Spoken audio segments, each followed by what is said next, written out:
If you have ever used the words, I have a money block, or I have a limiting belief around money, then this episode is for you.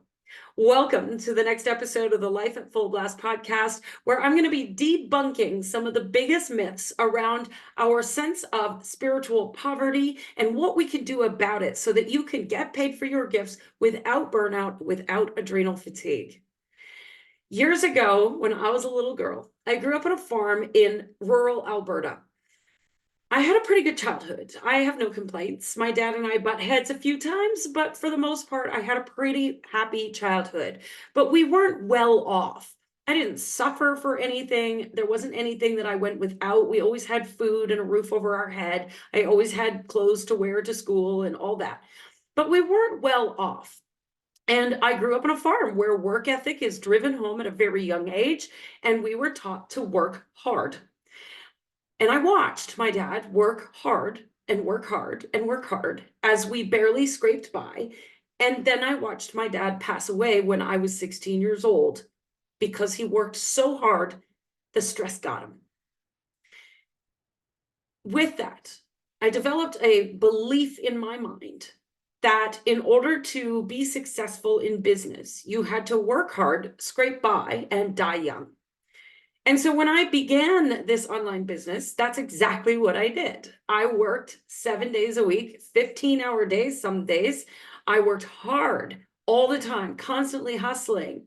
I was barely scraping by. I was living PayPal to PayPal, borrowing from the bank of mom, struggling at the end of every month to be able to pay my bills, and literally spinning every night in my head, worried about how I was going to get by and how I was going to make ends meet, which was creating a lot of health issues, as I'm sure you can imagine. And because of this work hard, scrape by, die young, I also was not taking care of my health. I was drinking myself to sleep every night because I was so stressed out all the time. And I just didn't see the value in taking care of my well-being because of this belief that I was carrying.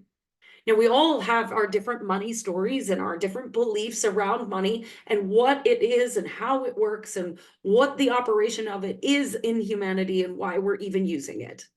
But today I want to talk about a few things that might help you shift your perception in what money is and how we can use it for good, because it can be used for good. And you, if you're catching this, if you're listening to this or you're watching this, you're a good person, which means you will do good with your money. After struggling and scraping by and working with mentors to help me shift that story and to start telling myself a new story around money, I chose to align with the frequency of wealth. Now, like I said, I was struggling. I was living PayPal to PayPal. I didn't have any clients. I was working with a handful of clients. They were paying me very minimal every month. And I was really struggling and I didn't know what to do. And then one day I just said, you know what? Enough is enough. I am done. I'm sick and tired of being broke. I'm sick and tired of being miserable. I'm sick and tired of being stressed out all the time. And I was honestly sick of working 7 days a week. Who wants to do that? I didn't come here to work 7 days a week, even though I love my work. I came here to adventure and play and experience God's playground. And so in that I'm sick of it, I threw up my hands and I made a decision that I was going to align with the frequency of wealth. 90 days later, I had my first $20,000 month. And 90 days after that, I had a $40,000 month. I did not change my spiritual beliefs. I changed the frequency that I was accessing. If you don't know what this means, please reach out to me, because this is not about beliefs. This is not about religious indoctrination. This is not about anything. You could be Jewish, Christian, Catholic. You could be Islamic. It doesn't matter. This is science and it works for everyone. You could be agnostic. It doesn't matter. This is science and it works for everyone because we all have access to different frequencies. And when we choose to align with a frequency in the quantum field, we can then access it and things change exponentially. So I chose to align with the frequency of wealth. I was raised religious. I didn't quite believe in all of it. but there was all these religious connotations and beliefs based on, it's not spiritual to make money, it's not good to make money, you're supposed to tithe all your money, if you are rich, you're evil, all these stories that we hear as we're kids, and that's been generationally passed down, but has also been passed down through past lives, through our ancestors. This money story, we've been carrying it for so long. And so let's look at the religious connotations. And now I've read the Bible front to back. I've also read the Quran front to back. Long story, we won't get into that today, but I've read a lot of religious studies because I'm a curious little being and I want to know and I want to understand. And if somebody's going to ask me to believe in something, I got to do all the research to find out why I should believe in it. And so I read the Bible and I read the Quran and I read many other religious texts. Do you know how many verses there are in the Bible about money? Almost 2,500 verses in the Bible about money. Jesus talks more about money than any other topic in the Bible. What does that say? If it's in the Bible and he talks about it often, why are we afraid to talk about it? Money is taboo. We're not supposed to talk about how much we make or how much we don't make. We're not supposed to talk about our beliefs around money. Don't you dare bring up your money story with Uncle Bob at the family dinner. Why is it taboo?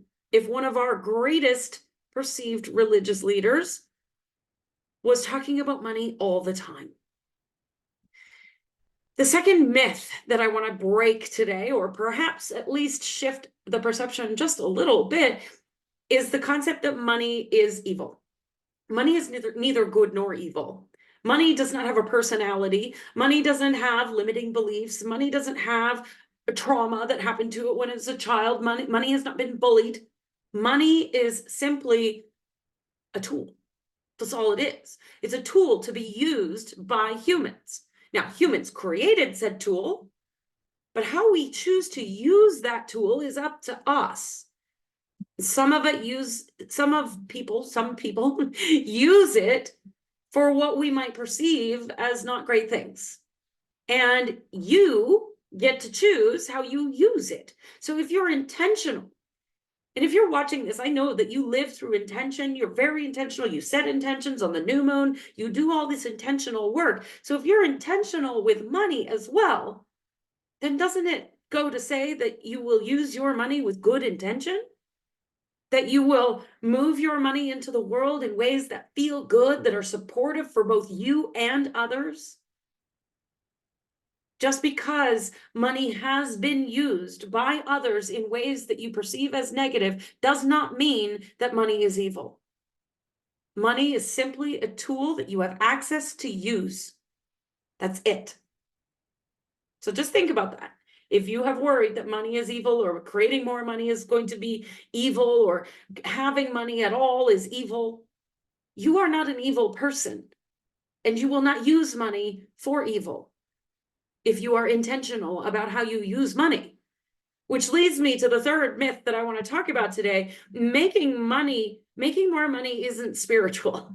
I love this one. If one of our greatest spiritual leaders of all time, perceived, I'm not religious and I don't judge anybody for their beliefs, anything is welcome here, but if one of our perceived greatest leaders, spiritual leaders of all time, talked about money all the time, then how is it not spiritual? There are plenty of good people out there making money, doing good things in the world, making a shit ton of money, doing good things in the world. Just last year in October, I spent a weekend in a room filled with people who are doing incredible things with incredible amounts of money. And there wasn't a single person in that room that I felt was evil or that wasn't spiritual. Here's the deal. If you're human, you're spiritual. It's just that simple. You don't have to make more money or make less money or do more meditation or, read astrology better than someone else to be spiritual. If you are human, you're spiritual. And money is a tool created by humans. So therefore, money is spiritual. And if you are doing good in the world with your money, then what's not spiritual about that? God didn't give you your gifts so that you could starve. God gave you your gifts so you could thrive. He didn't provide you with your gifts of being able to intuitively pick up on things, to be a psychic or a medium or read cards for people or coach people. You weren't given these gifts so that you could lay awake all night worried about how you're going to get food on the table. You were given these gifts so that you could thrive, so that you could use it as a means to help support yourself and others. Not so that you could give away everything you got to the detriment of your own well-being and go and rescue everyone. No. And not to be a victim of your circumstances and blame it on the economy and the government and everything else. No. And not to be a bully and controlling and make sure that only you are hoarding all your money. No. We're not playing the drama cycle here with our money. Money is a tool to be used for good in the world. And you, my friend, are a sovereign being who gets to choose how you use that tool. Which leads me to my fourth point today. When good people make more money, they do more good in the world. Period. Hands down. You cannot change the world without the tools that the world works with right now.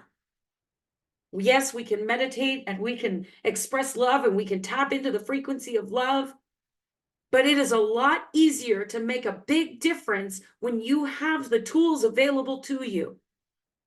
You want to go and help feed kids in Africa, it's a hell of a lot easier if you've got money to be able to go do that.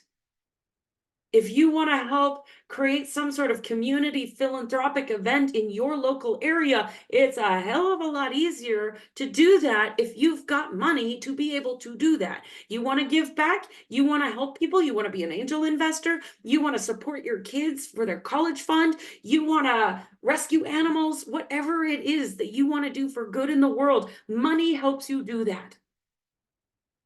And I know that that money word can stir up so much shit in our brains. But this is the point of this whole conversation, is to stir it up so that you can become aware of the story you're telling yourself and shift it into something else.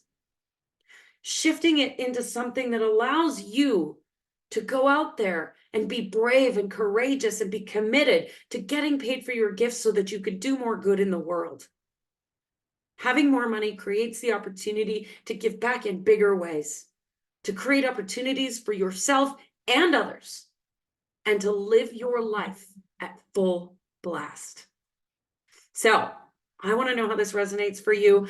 I want you to ask yourself, if I chose to believe that I am worthy of making more money because I know that I will do good things and I will be a powerful steward of money, would I be willing to go for it? And then I want to hear from you. I want to know, are you willing? Are you willing to look at these stories and to face these demons straight in the eye and recognize your sovereignty? That money is spiritual, that you are spiritual, whether you choose to believe in it or not. You're a human being made of energetic frequencies that has free will to choose any frequency. That's what makes you spiritual. There's a lot of different definitions of what spirituality is, but it's really quite simple. You are connected to a universal quantum field. You are part of that field. You are not separate from it. And money is a part of that field too. So if you can choose to belong with wealth, with abundance, prosperity, use whatever word you want to. The word itself doesn't necessarily matter. It's how you choose to feel about it that matters most. So check in, and are you willing? And then I want to hear from you. Comment, email me, let me know, because I am on a mission to eradicate spiritual poverty so that good people start making more money in this world so that we can do more good in the world.